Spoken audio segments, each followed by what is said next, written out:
Today we continue with this theme of watchfulness, being watchful, being ready, being prepared.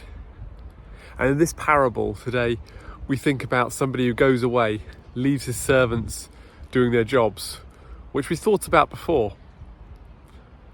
But I wonder, are you ever tempted to behave differently when different people are around, or when some people are not around? Perhaps in work when the boss isn't there, it's easy to behave differently. Or in school, if you know the teacher's not in the room or they're in the cupboard, do you ever behave differently?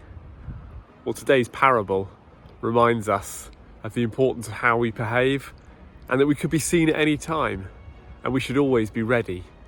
And of course, that God always sees us.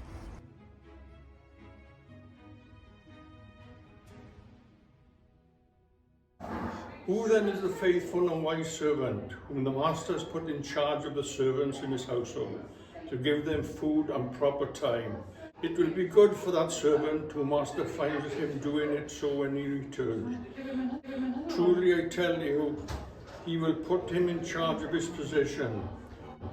But suppose that the servant is wicked and says to himself, "My master is staying away for a long time," and he then begins to beat fellow servants and to eat and drink with drunkards.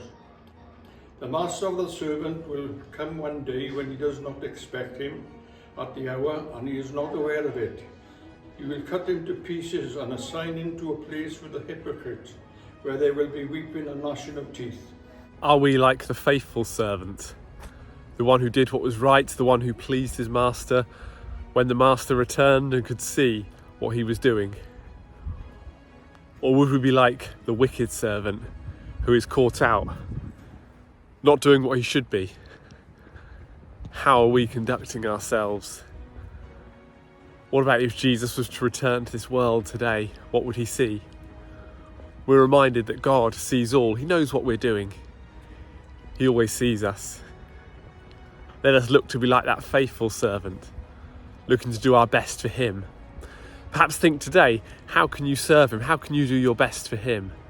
How can we really put effort in to make sure we're always doing our best for God? It may mean different things for all of us. We may all have different opportunities. But today, let's be encouraged to think and pray. How can we be like the faithful servant and doing our best for God, wherever we might be, in the workplace, in school, within our own families and our own streets? Let's do our best for God.